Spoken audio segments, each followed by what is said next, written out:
Hello students, I welcome you all in virtual classroom. Let's facilitate learning. Today in this video, we will discuss how to write an email. These days, email is in trend. People use this mode of communication the most. And so we need to know how to write an email. So let us describe some main points about email. First of all, an email stands for an electronic mail. It is a mail which is sent through electronic medium. That can be your computer, your laptop, your PC. It could be mobile phone also.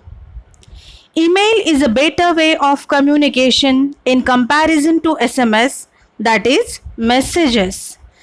And an email you can send attachments, and it can be a lengthy mail in which you want to describe something.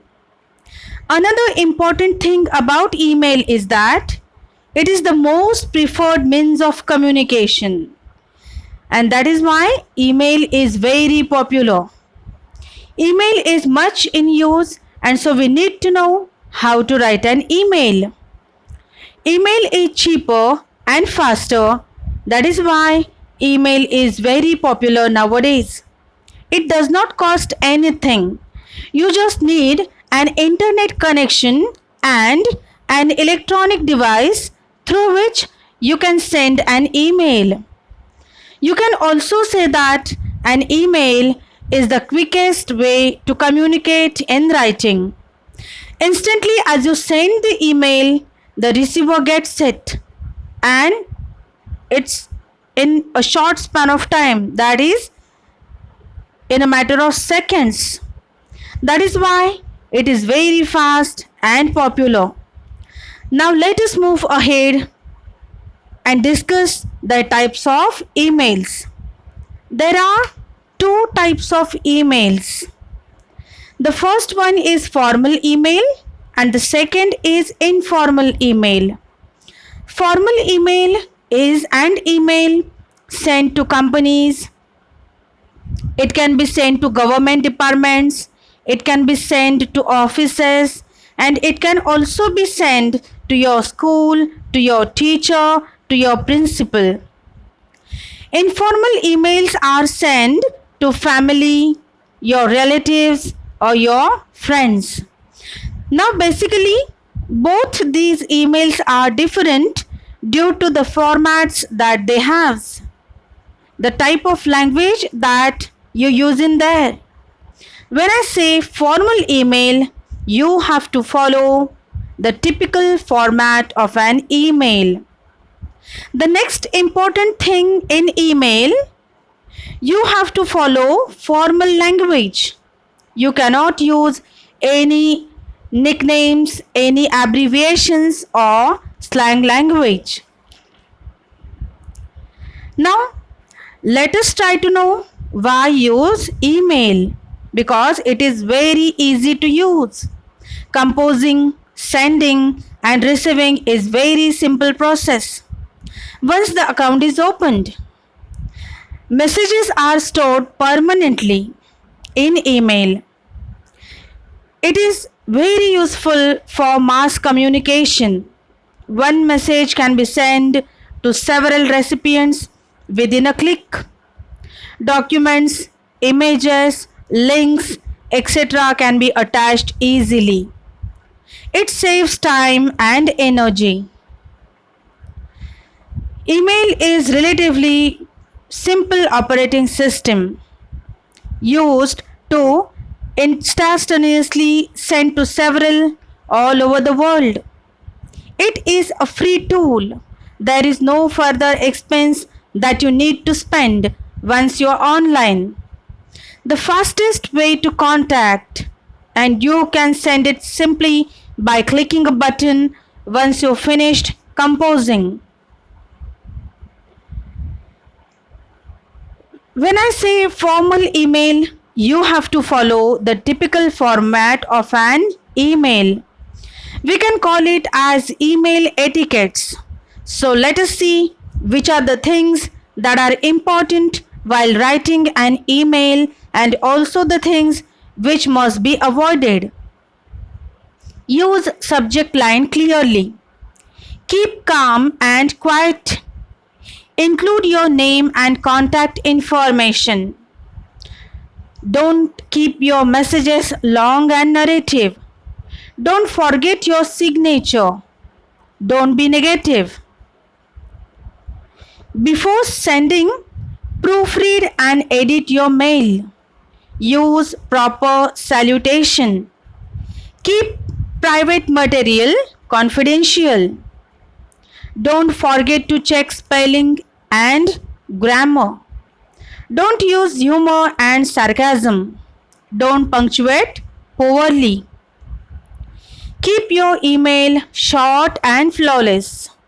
Check your attachments before sending. Recheck your email. Don't assume the recipient knows what you are talking about. Don't forward email without permission. Don't hit reply all.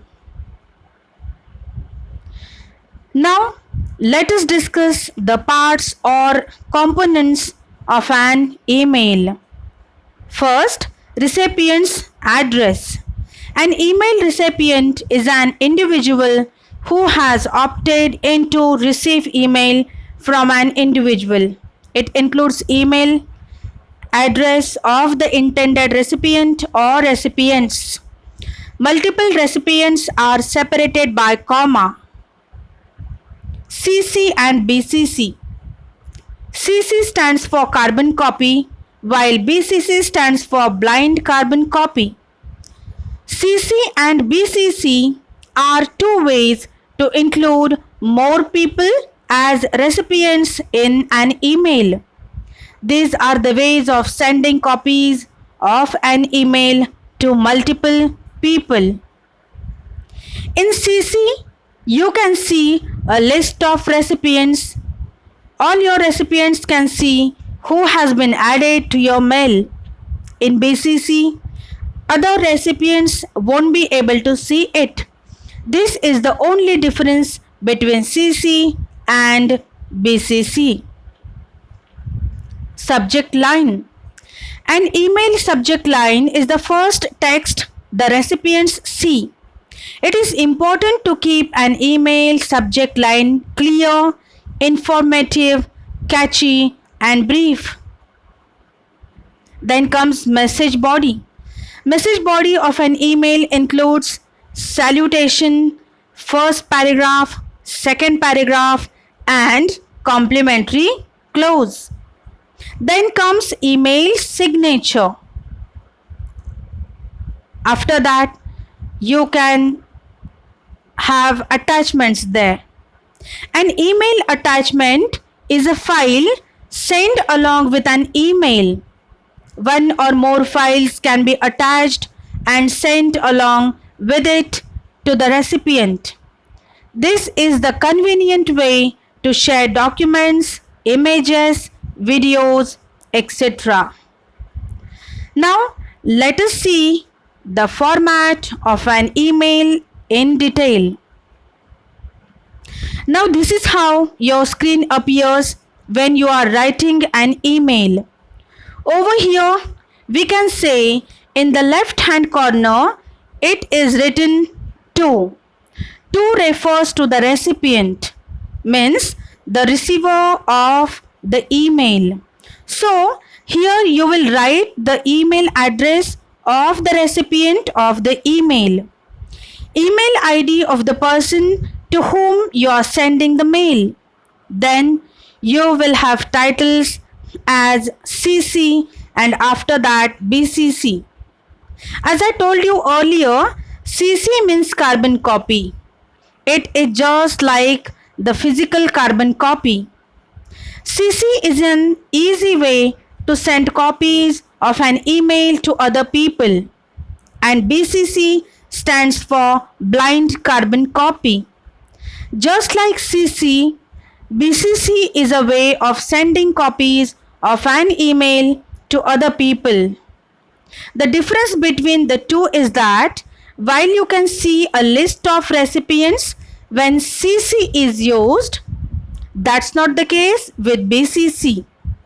Then comes subject line. Subject refers to the main reason for you are writing the email. So here you will write the main subject or reason of writing the email.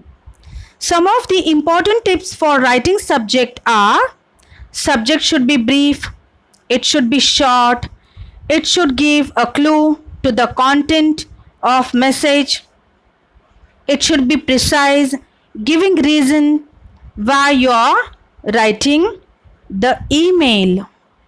The subject may not be a complete sentence. You can just write what you are going to elaborate in the mail. After that comes body of the message, where we have salutation. Use an appropriate salutation. Then comes first paragraph, for which we can call it as introduction. The first paragraph of your email should include information on why you are writing. So be clear and direct. Then comes matter in detail, for which we can give the title as middle paragraph. Middle paragraph means the next section of your email message should describe what you have to offer or what type of assistance you are seeking for, or what kind of problems or information you want to share. Then comes conclude, means final paragraph. Conclude your email by thanking the receiver.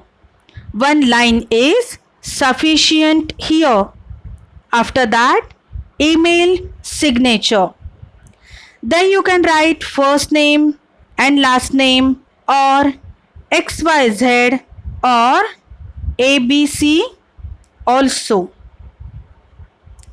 Students, here I have provided one solved example of an email.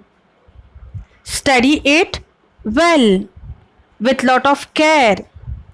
So, with this we come to an end. I hope you like the video, and for more such videos, do subscribe to our channel. Let's facilitate learning. Thank you.